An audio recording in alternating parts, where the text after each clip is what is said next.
si yo llego a la Biblia pura, la Biblia se va a interpretar pura. Aquí hemos aprendido que la única forma de interpretar la Biblia es a través de la Biblia. Antes de usted interpretar algo, usted no debiera leer ningún libro, porque la gente está interpretando a los autores o están hablando de la interpretación de un autor. Si yo llego a la Biblia pura, la Biblia se va a interpretar pura. Y después podría ir yo a los comentaristas para darme cuenta que sé yo más que ellos. O que ya yo lo sabía, y lo sabía de una forma mejor. Porque no es lo mismo, por ejemplo, uno oye, digamos, un comentarista ahí hace un comentario de casi toda la Biblia, imagínense. Por ejemplo, es que se me fue el nombre de este hombre. Digamos, hay una, y se está, por ejemplo, Matthew Henry, interpreta toda la Biblia. Imagínense que no es lo mismo, él no le va a poner tanta fuerza a Romanos 6, del 1 al 14, porque tiene que interpretar toda la Biblia. Es decir, tiene todo un montón de información y tiene una gama de comentarios y tiene una gama de un montón de cosas. Y no es lo mismo que yo llegue a la Biblia en mi devocional y yo pueda hacer el trabajo a ese texto específico, ¿cierto? Pero ¿por qué nosotros no lo hacemos? Porque nosotros nos hemos encerrado mucho en decir que si yo no entiendo, es que es muy difícil, es que yo no entiendo. No, claro que sí entendemos. Tenemos que entender porque este libro, la Biblia, fue escrita y lo vimos en la tarea, ¿verdad? Lo vimos en la tarea, la definición con respecto a la Biblia, que la Biblia quiere, bueno, que son 66 libros y que los libros de la traducción, se habla de la Biblia, se habla de los libros, se habla de la palabra de Dios, se habla de las escrituras, que fueron hechas para nosotros.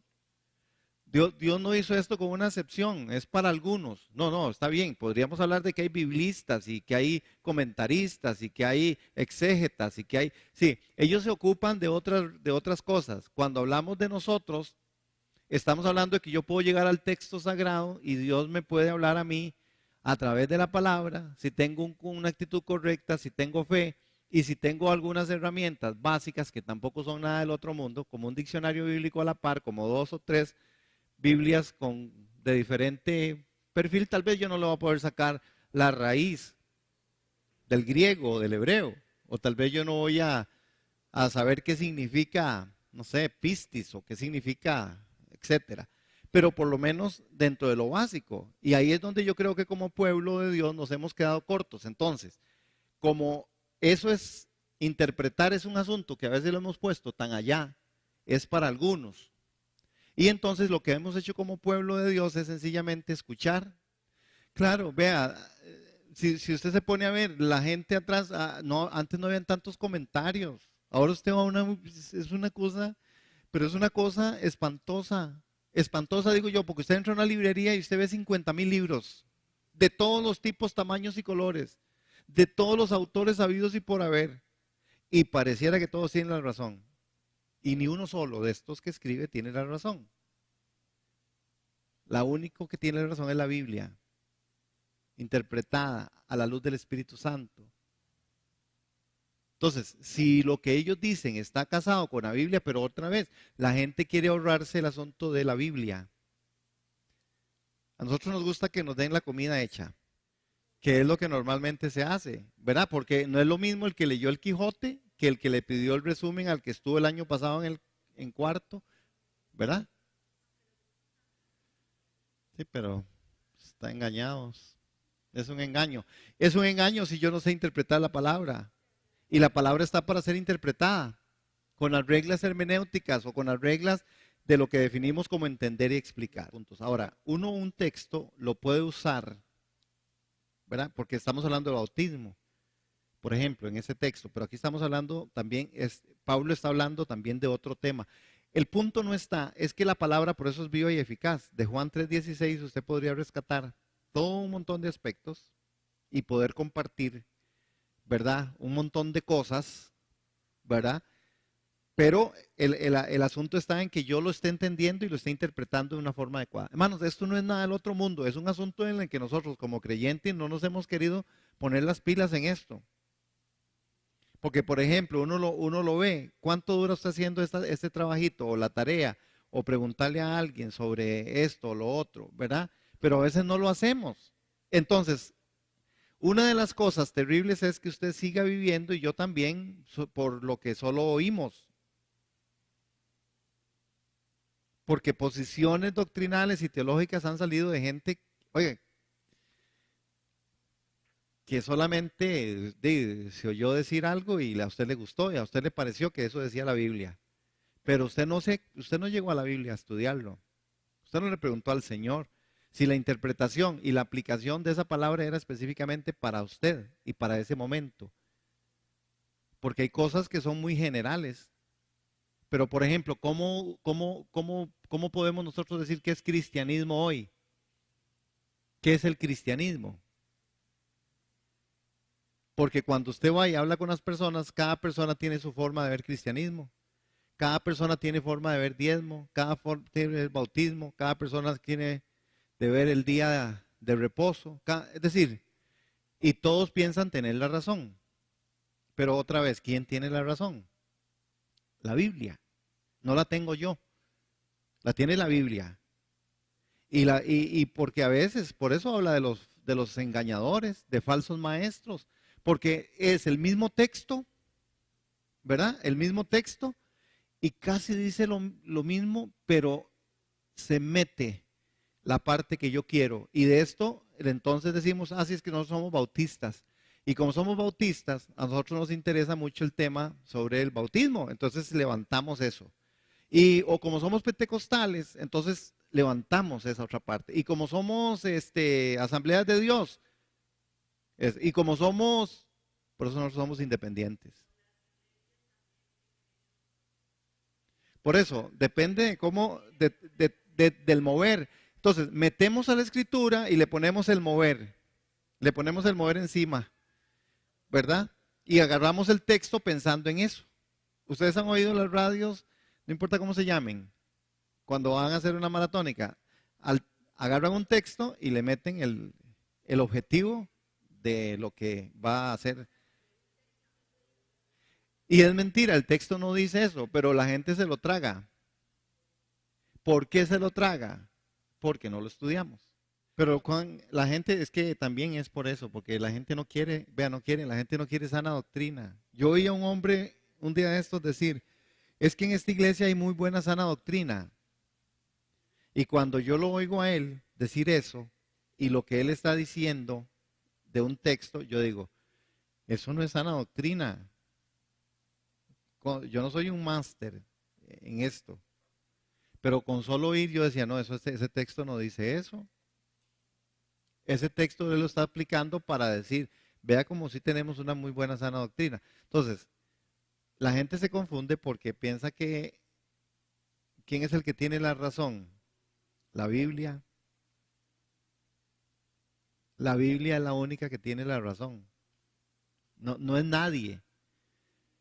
Y cuando alguien está aplicando algo o cuando alguien tiene sana doctrina, entonces tendremos que entender que ese alguien o esa persona está hablando de la palabra. Entonces nunca levantaríamos a las personas. Que ese es otro de los grandes problemas. Los grandes y famosos ministerios. No importa cómo se llame, Faro del Caribe. Sí, Faro del Caribe, pero bueno, o es la palabra que en Faro del Caribe se dice. Pero no es así. Hoy el movimiento es sobre personas o sobre ministerios. Sí, sí me doy a entender, iglesia, es porque tenemos que salir de este asunto. Sí, pero otra vez, ¿verdad? Y uno lo puede entender como una promoción y aquí igual, digamos, aquí en la iglesia decimos restaurando el muro, ¿verdad? Bueno, uno lo que no espera es que agarremos algo y lo tratemos de acomodar, ¿verdad? Restaurar el muro aquí significa que usted eche para ver si terminamos de hacer las cosas, eso es todo, ¿verdad? Pero en todo esto, vamos a ver en la parte, a usted levantó la mano. Sí, claro. Solo eso ya es un problema. Ahora, uno entiende que aquí hay personas muy, por ejemplo, teólogos, ¿verdad? Y hay algunas cosas que de verdad se dicen y hay una justificación desde la raíz, desde la parte de verdad del idioma, ¿verdad? De donde nace. Y uno dice, sí, tienen razón desde ahí, ¿verdad? Porque explica de una forma tan, a veces tan artesanal, como decir, no sé, se abrieron las puertas de los cielos y que usted pueda decir que eso significa que Dios está tirando plata. Es decir, ojalá que Dios tire plata, ¿verdad? Lo que la escritura dice de ese texto es que Él está derramando bendiciones y derramará bendiciones. ¿Qué es lo que ha pasado? ¿Y cuántos queremos ser bendecidos de esa forma? Yo sí. Dice, Él abrirá las puertas de los cielos y derramará bendiciones hasta que sobreabunde. Ahora, lo que se ha traducido como bendición, ¿verdad? Lo que se ha traducido como bendición es plata. Pero bendición es vida, bendición es la palabra, bendición es salud, bendición es un trabajo, bendición es tener fe para sobrellevar y sobrepasar una enfermedad. Es decir, ¿aló? Sí, hola. Lo vamos a estudiar ahorita. Sí, vamos a ver primero sobre esto que está ahí en la página 8 para los que tienen el papelito. Pero entendiendo paralelismo, y dijimos que habían tres cosas ahí en paralelismo, que es el paralelismo completitivo. Sí, puse bien. El contrastivo y el múltiple. Y eso suena como un poco raro, pero lo voy a decir porque es importante que lo sepamos. Es porque a veces uno oye personas decir cada cosa y es que a la lectura así queda y así suena. Por eso es importante estas cosas de ir aprendiendo, hermanos. Y esto es de nunca acabar. Yo les he dicho, yo he llevado como 3 veces el curso de hermenéutica y quería el cuarto y no me dejaron matricularme. Porque al final no entendí todo y no lo he entendido todo. Es muy complejo, es un arte, hermanos, es una cosa. Entonces, cuando hablamos de esto, ¿por qué lo hablamos? Lo que la Biblia no dice es muy importante. Perdón, que me quedaron ahí, ¿verdad? Pero voy a decir, por ejemplo, ¿qué es el paralelismo? El completitivo. Vean el Salmo, todos en el Salmo 46:1, para que nadie se lo pierda. Ajá. Cuando hablamos de un paralelismo completitivo, para que a ustedes no les pase nunca,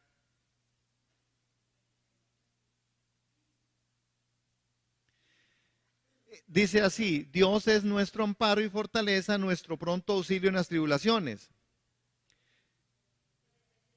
46:1, ahí están las hojitas. ¿Por qué dice completitivo? Bueno, porque está hablando, es cuando un texto viene y la segunda parte agrega y completa la primera parte.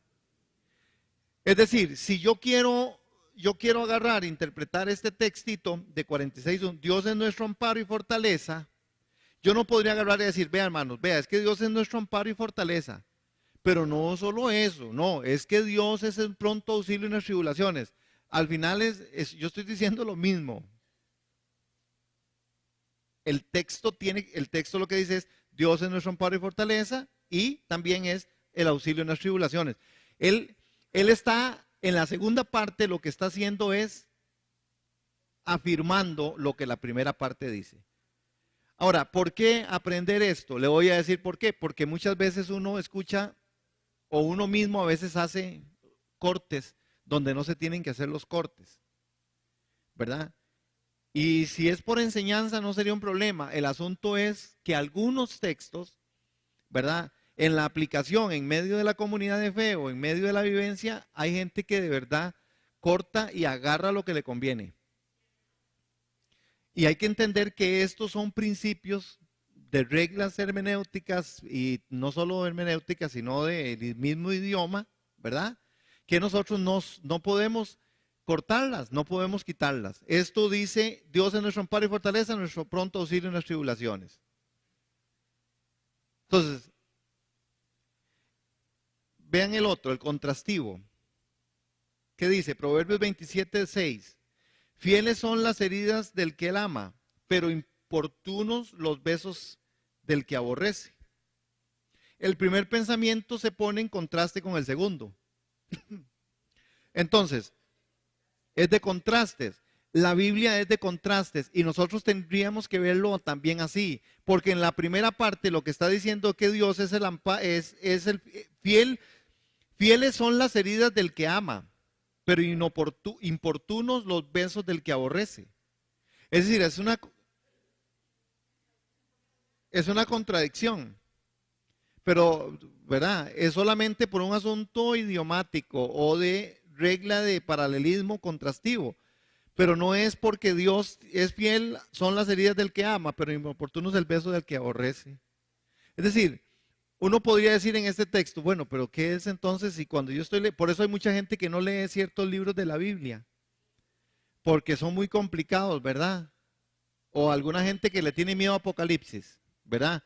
O otros que dicen, no, hombre, yo no voy a leer esta lista de la genealogía. O, hermanos, hay una gran riqueza. Si uno solo aplica estos principios tan pequeñitos, y los puede ver, y uno dice, bueno, entonces el pensamiento que se pone en contraste uno con el otro, lo que me está haciendo a mí es ver a un Dios total.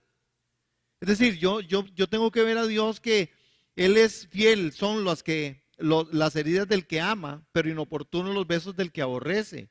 Entonces viene por eso uno cuando estudia la Biblia, usted tenga por lo menos 2 o 3 versiones a la par, eso ayuda un montón.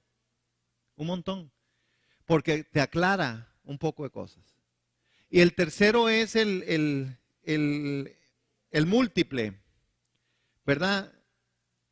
Salmo 1:1, bienaventurado el hombre que no anduvo en consejo de malos, ni estuvo en camino de pecadores, ni en la silla de encarnecedores se ha sentado. Entonces, el paralelismo, aquí vemos uno que es triple, ¿verdad? Y aquí está, estuvo sentado. Vean esto, qué interesante. Hay un progreso de andar a sentarse, de consejo a silla, de malos a escarnecedores. Anduvo se refiere a la relación ocasional, estuvo se refiere a una relación más permanente y sentado se refiere a una relación íntima. Si yo sé esto, yo le podría sacar un montón de provecho a este texto.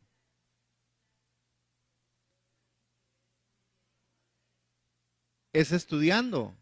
Aquí es donde nosotros podemos usar diccionarios bíblicos o diccionarios, ¿verdad? Que uno pudiera estudiar y le sacaría mucho provecho, por ejemplo, digamos, a este paralelismo múltiple. Porque en la Biblia hay cosas que, vean, bienaventurado el hombre que no anduvo en consejo de malos, ni estuvo en camino de pecadores, ni en sillas escarnecedores se ha sentado. Pareciera que aquí lo que está diciendo en primera vista en el Salmo 1:1 tiene que ver con que hay alguien que de verdad no ha andado por caminos malos, ni dichoso el que no. Pero cuando usted lee esto, usted dice, pero entonces, ¿qué salado soy yo? Porque en todos esos yo he estado. Entonces, pero si yo lo interpreto y yo entiendo que hay un asunto que es un paralelismo múltiple, ¿verdad? Entonces puedo decir, mira, hay una progresión ahí, ¿verdad? Andar, sentarse, de consejo a silla, de malos a escarnecedores. Es decir, anduvo se refiere a la relación ocasional. Es decir, anduvo en otro momento. Ya pasó, ¿verdad? Ya está fuera. Y después dice, estuvo se refiere a una relación más permanente. Y sentado se refiere a una relación íntima. Consejo se refiere al consejo general. Camino se refiere a una línea de conducta elegida.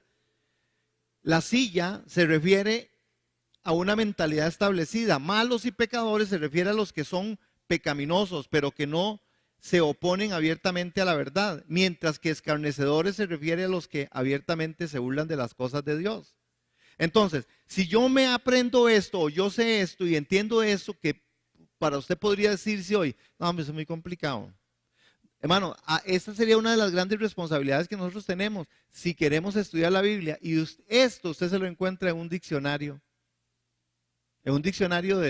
teológico, un diccionario bíblico. Usted puede encontrar mucho de esto y poder estudiarlo. ¿Para qué? Para que nosotros podamos sacarle más provecho. ¿Cuánta gente? Vean, hermanos, yo lo he escuchado. Hay gente que ha dicho, no, bienaventurado el que no ha andado en camino de malos y en sillas escarnecedores no se ha sentado, Yo he escuchado a alguien predicándole a otra persona sobre eso.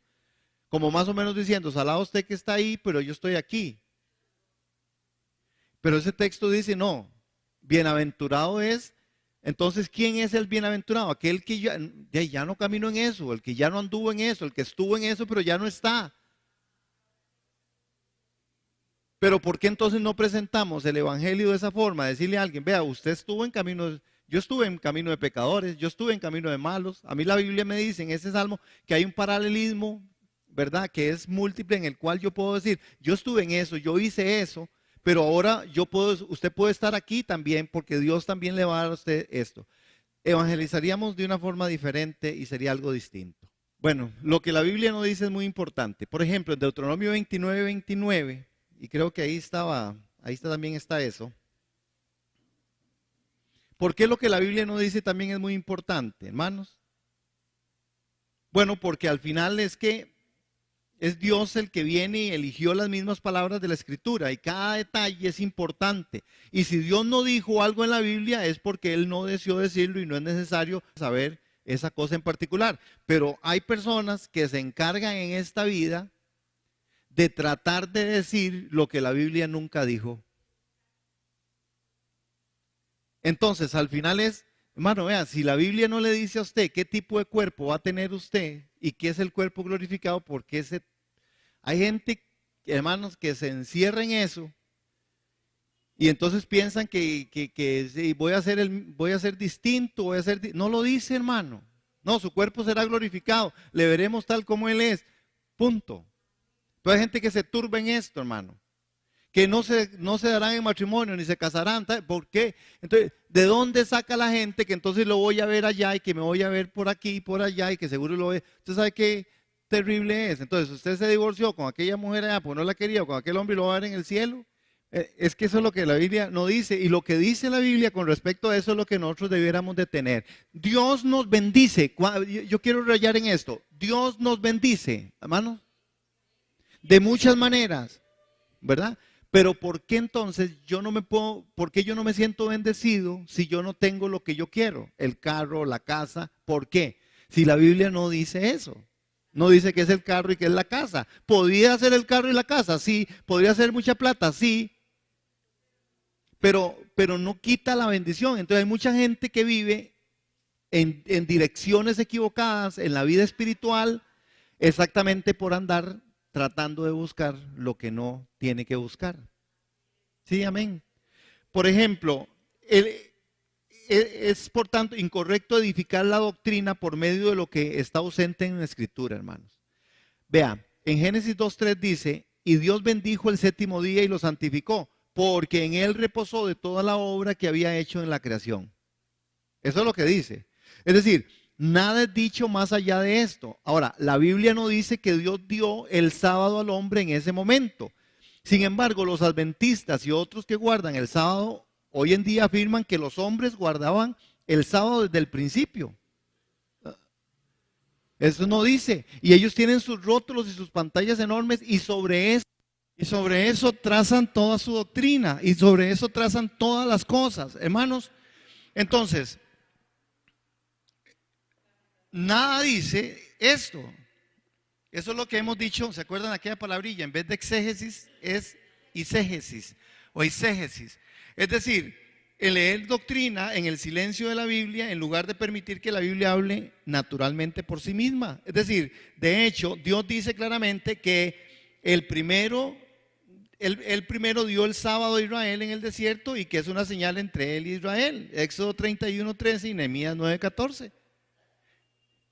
Y ahí, hermano, pero voy con don José. Es también equivocado especular sobre preguntas que la Biblia no contesta. Entonces, muchos comentaristas y predicadores pasan mucho tiempo en tal especulación. Esta es una pérdida de tiempo y puede ser peligroso, hermanos. Es decir, su aprobación y la aprobación, por ejemplo, la aprobación del sacrificio de Abel en Génesis 4:4. Algunos concluyen que deben haber sido por medio del fuego del cielo. Pero la única respuesta correcta a la pregunta de cómo Dios demostró su aprobación es que en la Biblia no nos dice. Entonces, entonces uno oye esto, ¿qué es el tipo de ofrenda que usted está dando? La ofrenda que usted está poniendo será una ofrenda agradable a Dios. ¿Y cómo es el tema? ¿Cuál es la ofrenda agradable a Dios?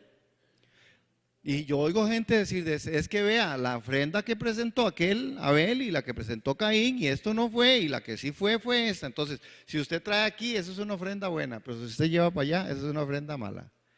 De esto sacan un poco de cosas y la Biblia no dice eso, ¿sí? Y así como esto hay un poco de cosas, ¿verdad? Ahora yo estaba hablando con un hombre, este hombre es judío, ahorita que tenía ahí estamos en la oficina, ¿verdad? Y hay cosas que ellos hacen. Entonces, él tiene un hijo grande y para poder ser recibido en el judaísmo, ¿verdad? Si fuera de papás judíos es recibido, pero si es de mamá no judía y papá judío, tienen que hacer todo un asunto, hermanos. Es una cosa que tiene que haber circuncisión a esas alturas de la vida y tiene que haber, venir los meros de allá, ¿verdad? Y hacer toda una cosa.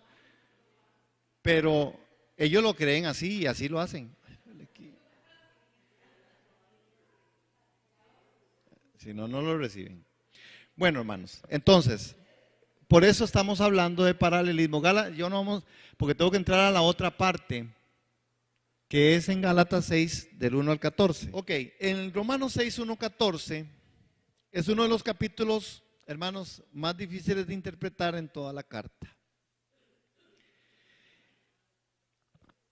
6 del 1 al 14. Hay un hombre que se llama Martin Lloyd Jones. Dijo: no puedo predicar sobre Romanos hasta que haya entendido bien Romanos 6. Y este era un hombre, un gran predicador, no era alemán, era de allá, del otro lado. Ayúdenme, de Inglaterra. Creo que era o de Gales, de uno de esos lugares. Un hombre renombradísimo. Él dijo esto, y a mí me llamó la atención leyendo una cuestión. Yo no puedo predicar sobre Romanos hasta que no haya entendido bien Romanos 6. Yo digo, de verdad que esta declaración se las trae. ¿Por qué? Bueno, para interpretar correctamente Romanos 6 es importante tomar en cuenta el desarrollo del argumento de Pablo en esta carta. Es porque Romanos 6 es como un gran paréntesis entre el 5 y después lo que viene. Acuérdense, en Romanos 5 está hablando sobre el asunto de la justificación, ¿verdad? Entonces, Pablo lo que hace es tener una secuencia, y entonces nosotros tendremos que estar muy atentos con respecto a la parte de la secuencia, el argumento de Pablo y la secuencia del pensamiento, ¿verdad? Porque Pablo no ha dejado, acuérdense, nosotros estamos hablando de Romanos desde la experiencia del apóstol, ¿verdad? Porque Pablo no desarrolla los grandes temas doctrinales y teológicos que están ahí, por supuesto, que él los aplicó, los dijo, pero no era el sobreénfasis de Pablo. Pablo no dijo, ok, ahora sí vamos a pararnos aquí para hablar de justificación, y hacía todo. No, él siguió hablando de justificación sobre la base de la experiencia de él en el encuentro con Cristo y de la obra de Cristo en la cruz del Calvario, porque esa es su experiencia. Ahora, los estudiosos, los padres de la iglesia y otros estudiosos más que en este siglo y en los otros siglos han habido, son los que le han metido, ¿verdad? Y han sacado un poco de cosas sobre justificación, sobre santificación, sobre fe, sobre redención, pero no encontramos a Pablo haciendo un estudio exhaustivo de regeneración. No, él dijo, es pues la regeneración esto, es pues esto, con toda una inspiración y una revelación del Espíritu Santo. ¿Tenía Pablo la capacidad? Claro que sí la tenía, por supuesto, porque era un estudioso a los pies de Gamaliel y un gran estudioso de la ley, un judío, fariseo de fariseos, un hipócrita. ¿Ah? Sí, porque era una de las cosas de los fariseos, eran hipócritas, ellos se las traían, porque ellos hacían, por eso Jesús los confrontó tanto. Ellos decían, ustedes quieren guardar esto, pero si la oveja aquella se le va en el barranco, ustedes disparados, a escondidas van y la sacan, ni a palo las dejan ahí, y ustedes dicen que hay que guardar el sábado, ¿verdad? Pero ¿qué fue lo que pasó entonces, hermanos? Romanos 5:11, Pablo expone algunos resultados de la doctrina de justificación. Ahí es donde Pablo está hablando. Por eso Pablo va a resolver un problema o una situación de capítulo 6, ¿verdad?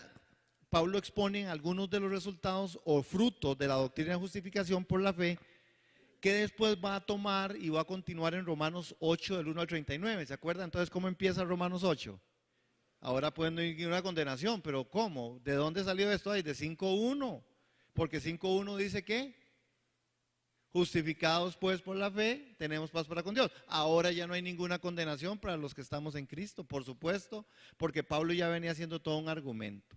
Entonces, tenemos que tomarlo en cuenta, hermanos. Por eso este texto, dicen los estudiosos, que es uno de los textos más difíciles de interpretar de Romanos 6, ¿verdad? Y que tendremos que ver, o por lo menos yo traigo aquí un poco de algunas cosas de esto con respecto a Romanos 6. Ahora, Pablo se detiene a responder sobre 3 objeciones que se hacían a la doctrina de la justificación por fe. Por eso es que Pablo va a empezar a hablar de capítulos de Romanos 6.1.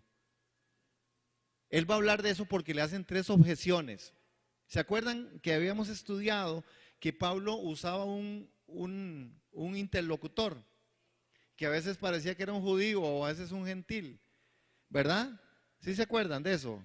Bueno, ¿por qué? Bueno, porque es importante. Ahora, lo que yo quiero sembrar en esta noche con respecto a esto es que nosotros también apreciemos lo que hemos dicho aquí. Por ejemplo, Pablo habla aquí del bautismo, de la única manera en la que usted y yo podríamos ser redimidos y resucitados es que, un poco lo que decía Alex, en lo que nosotros si viviéramos verdaderamente ese tipo de arrepentimiento o ese tipo de forma de vida donde el pecado ya nos enseñoreara y nosotros lo tomáramos en serio, de verdad que el pecado no se va a enseñorear, hermanos. El asunto es si de verdad el pecado se está enseñoreando sobre mi vida, porque entonces yo estoy haciendo algo que no está correcto. Pero bueno, vean que Pablo, las objeciones que encuentran aquí en Romanos, aparecen básicamente en 6.1, 6.15 y 7.7. Ok, vean qué interesante, hermanos, como nota. Podemos notar que en cada caso la pregunta es formulada en casi la misma manera. ¿Qué pues diremos? Pablo está haciendo y quiere contestar esa pregunta. ¿Qué pues diremos? Y la respuesta también comienza en una forma igual. La respuesta es en ninguna manera. Hay un énfasis, ¿verdad? Una pregunta que se hace, ¿qué pues diremos? Y una respuesta que dice, en ninguna manera. Las dos formas, tanto la pregunta como la respuesta, hermanos, el apóstol por eso, él quiere regalarnos a nosotros toda una riqueza con respecto a eso. ¿Con quién está hablando Pablo ahí? Es de la vivencia, es lo que él hacía. Es decir, Pablo hablaba solo. Pablo era, y cuando escribía, le escribía, pero le estaba escribiendo a los romanos sin estar ahí. Les estaba diciendo, seguro ustedes me están diciendo, porque eso sale de Pablo. ¿Qué pues diremos? Me van a decir ustedes. Y yo les voy a decir, no, en ninguna manera. ¿Sí me voy a entender? Entonces, si yo leo Romanos, ahora sí, desde esta perspectiva, tengo que contestar a las objeciones. La primera objeción es, perseveraremos en el pecado para que la gracia abunde, en el verso 1. Hermanos, vean esta pregunta, perseveraremos en el pecado para que la gracia abunde. Esta es una pregunta que hoy, aplicada a nosotros como iglesia de Jesús, debiera tener una respuesta, porque la pregunta está en el aire, hermano. Y para nosotros esto tiene que ser, perseveraremos en el pecado para que la gracia abunde. Hermanos, esta es una pregunta para usted y para mí. Esta es una pregunta que tenemos que responderla nosotros hoy. ¿Por qué la iglesia de Jesús sigue perseverando en el pecado? ¿Será que están interpretando que para que la gracia abunde? Es que pareciera, porque uno escucha personas donde dice, sí, es que como hay tanto pecado, la gracia sobreabunda. Y uno dice, ¿será que Pablo realmente está diciendo esto, hermanos? ¿Pablo está diciendo que persevere el pecado para que la gracia abunde? ¿O Pablo estará preguntando de una forma diferente diciendo, perseveraremos en el pecado para que la gracia abunde? Esta objeción, hermanos, está relacionada con lo que Pablo dijo en Romanos 5.20.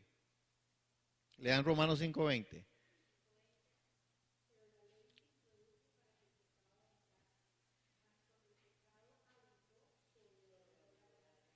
Entonces, Pablo está pensando que ya había escrito en 5.20 con respecto a esta parte. Es decir, Si Dios introdujo la ley con el fin de que el pecado abundase, entonces lo más lógico sería decir, entonces según la enseñanza de Pablo podemos seguir pecando más y más, porque para eso Dios nos dio la ley. Además, cuanto más pecamos, más haremos notoria la gracia de Dios. Pero ¿qué es entonces al responder Pablo la objeción? Lo que tiene que tratar es el tema tan importante de ¿qué? De dos cosas donde nosotros entramos, hermanos, que es, ¿qué pues diremos? ¿Perseveraremos en el pecado para que la gracia abunde? 6:15. ¿Qué pues? ¿Pecaremos porque no estamos bajo la ley, sino bajo la gracia? En ninguna manera. ¿Qué diremos pues? ¿La ley es pecado? En ninguna manera. Pero yo no conocí el pecado sino por la ley, porque tampoco conociera la codicia si la ley no dijera, no codiciarás. Ahora, noten esto. 6:1. ¿Qué pues diremos? ¿Perseveraremos en el pecado para que la gracia abunde? Esta primera objeción se relaciona con 5:20. Y al responder a esta objeción, Pablo tiene que tratar el tema tan importante de la actitud del creyente justificado frente al pecado. Es decir, la actitud del creyente frente al pecado es lo que el apóstol a nosotros nos quiere traer hoy, también porque estamos leyendo la Biblia, a pensar, hermano, ¿va entonces a sobreabundar el pecado para que la gracia sobreabunde? Es decir, va el pecado a seguir reinando, va a perseverar en el pecado para que la gracia abunde. La actitud del creyente es vital, hermanos, frente al pecado. Porque el pecado de parte de Dios está erradicado, pero no así erradicado muchas veces por parte de una actitud en el creyente. El pecado con respecto a Dios está totalmente extirpado, erradicado. Pero con respecto a nosotros como creyentes, o a la iglesia del Señor como creyente, tiene que ver con la actitud del creyente. Porque hay muchos creyentes que siguen pecando, hermano. Entonces es un asunto de la actitud del creyente. Porque Pablo ya había resuelto, y por eso después Pablo viene a hablar del bautismo. Ese texto es, si estuviéramos hablando ahorita y tomando el bautismo, ¿verdad? Como enseñanza sería genial. Estamos tomando el asunto de la justificación de pecado. De ahí es donde yo me estoy agarrando. Ahora, entonces, la enseñanza de Pablo tenía que estar muy clara con respecto a eso. Bueno, fundamentalmente lo que Pablo dice es que el creyente, en el verso 2, ¿qué dice? ¿Qué fue lo que le pasó al creyente? ¿Sí?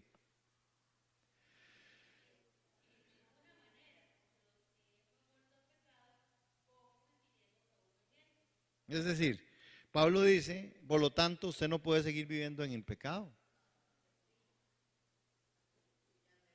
Pero Pablo tenía esta objeción. Y ve lo que dice, la pregunta surge, y lo que ahora entonces, ahora tendremos que ver es, bueno, ¿cómo murió el creyente al pecado? Hermanos, si nosotros estudiáramos la Biblia así como estamos haciéndolo en este tracto, en este momento, yo le aseguro que nosotros tendríamos un crecimiento espiritual muchísimo mayor. Porque es tan sencillo hacerle preguntas. Vea que nosotros no estamos usando aquí ningún diccionario bíblico en este momento, no estamos usando más que la escritura. Pablo dice, bueno, y entonces, ahora sí, ¿cómo murió el creyente al pecado? La respuesta, según Pablo dijo en Romanos 5:12 al 21, es que el creyente murió al pecado cuando Cristo murió en la cruz. ¿Y qué dijo también Pablo? Que la fe nos justifica, nos une a Cristo, y por nuestra unión con Cristo, todo lo que le pasó a él, nos pasó a nosotros. Hermano, díganme ustedes, y yo también, ¿qué pasaría si yo argumento esto así para mi vida, para mi vivencia? Y yo tomo este texto de capítulo 6, verso 1 y 2, y me pongo en la objeción que Pablo dice, perseveraremos en el pecado de la gracia abunde, y me aplico yo el verso 2, no, en ninguna manera. Es decir, el que ha muerto al pecado, por lo tanto no puede seguir viviendo en él. ¿Qué creen ustedes entonces que sería mi vida? Si yo estoy convencido de eso, hermano. Pero al creyente hoy, a la iglesia, mucho es convencida de otras cosas, hermano. De que no sé, de un poco de cosas que son superfluas. ¿Por qué no estamos tan convencidos que el pecado no puede enseñorearse más de nosotros? ¿Por qué no estamos tan convencidos de eso? Yo digo, convencidos es lo que nos lleva a ser convertidos. Porque si yo estoy convencido y yo me hago un convertido, yo entonces procuraré, y el pecado entonces de verdad no se va a enseñorear en mi vida. Hermanos, de esto se trata. ¿Por qué? Porque por la fe nos justificó con Cristo, y por nuestra unión con Cristo, todo lo que Él pasó, nos pasó a nosotros. Un poco lo que nuestra fe se compara con la acción del judío en el Antiguo Testamento, que imponía sus manos sobre la cabeza del cordero, y esta imposición de manos identificaba al cordero con el hombre. Por lo tanto se entendía que cuando el cordero moría, lo hacía también el hombre. Por eso es que en el Antiguo Testamento el rito era así. Pablo está clarísimo en eso. Pablo dice, es lo mismo cuando los antiguos y cuando nosotros, yo me imagino a Pablo diciendo, y yo me acuerdo cuando yo llevaba la ovejita, y cuando el sumo sacerdote le ponía la mano y le cortaba y esa ofrenda que yo había llevado moría ahí, y yo también, mi pecado era expiado. Estaba libre de pecado. Ese día salía yo, el domingo, el sábado de la reunión de la sinagoga, yo salía sin nada. Va de nuevo. Claro, otra vez, había que esperar un año. Entonces algunos llevaban palominos, otros tienen que llevar, en este tiempo algunos tendrían que contratar un camión ganadero seguro para llevar una sarta de ovejas y palominos y todo. Los políticos tenían que haber contratado un furgón, más o menos, por mentirosos. Hermanos, me estoy dando a entender. Es decir, que la dinámica en medio del apóstol Pablo, para que nosotros estemos atentos a esto, necesitamos entonces nosotros considerar estas cosas.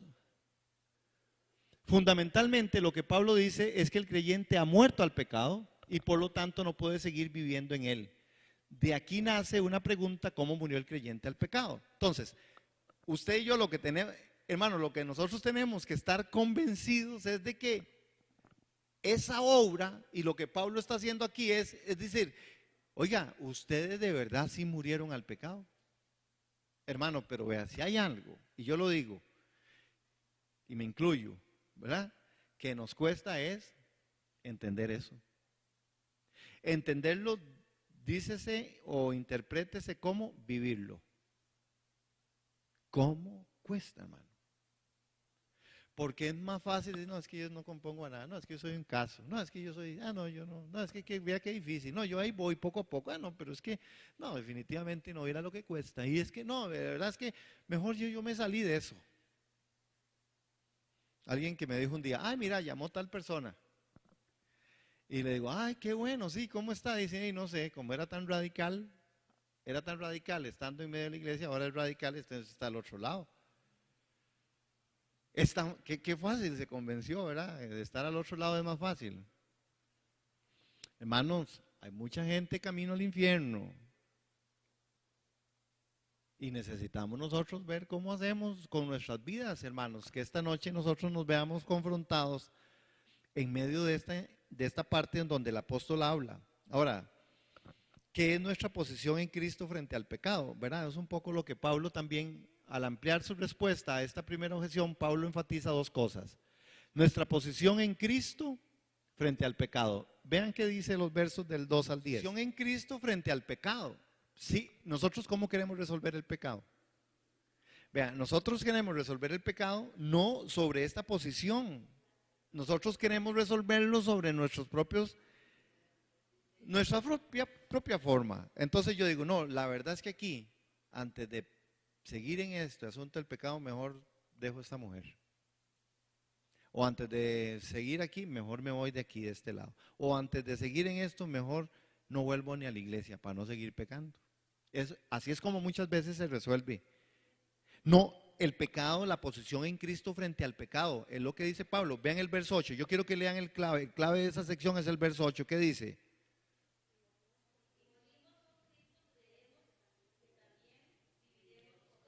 Es decir, si yo digo, no, si yo muero con Cristo, resucito juntamente con Él, hermano, hay esperanza.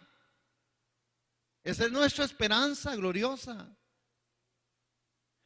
Pero si yo lo tomo a mi misma forma. Ahora, el otro punto es la responsabilidad personal frente al pecado. ¿Qué dice 11 a 14? Es decir, esa es la responsabilidad, hermanos, personal frente al pecado. Pero vea que a nosotros nos queda un montón de cosas. Ahora, el creyente que murió con Cristo, ¿verdad? Pablo ahora usa, ahí es donde Pablo usa varias frases paralelas, por eso habíamos hablado. Hay un paralelo ahí para describir la posición del creyente en Cristo de estar muerto al pecado. Ve el paralelismo que Pablo usa. En el verso 3 usa uno, ¿verdad? Que es el creyente en Cristo y estar muerto al pecado. ¿Qué es lo que él usa ahí en el verso 3? ¿Qué dice? Sí, ¿qué dice el verso 3?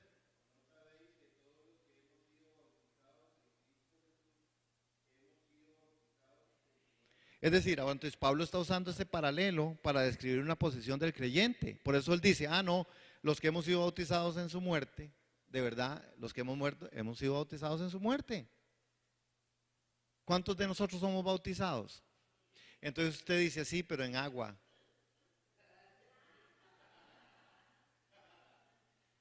No, hemos sido bautizados en su muerte.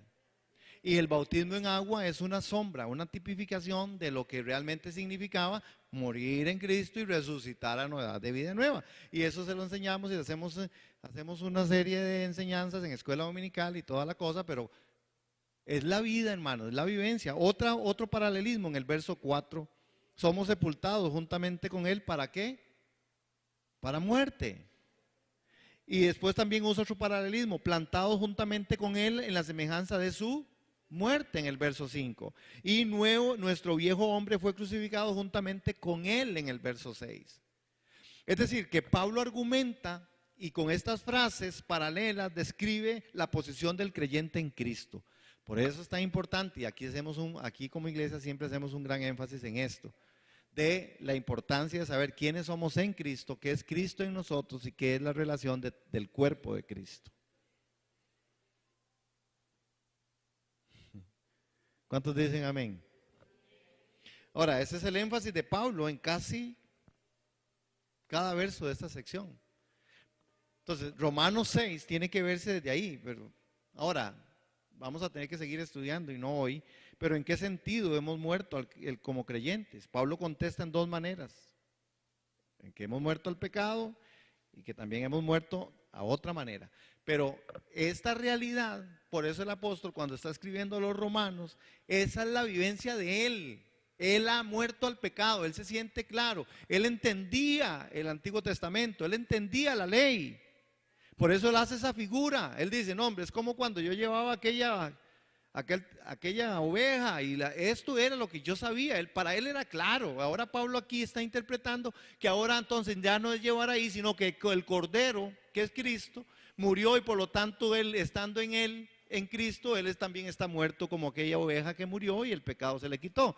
Ahora en Cristo él está muerto porque Cristo ya murió. Pero Pablo está aquí aplicando y viendo su vida desde esta perspectiva, porque él conocía la ley. Él conocía qué decía las Escrituras, hermano. El domingo dijimos, no es un asunto solo de creer, es de obedecer. Y lo que falta en esto es obediencia.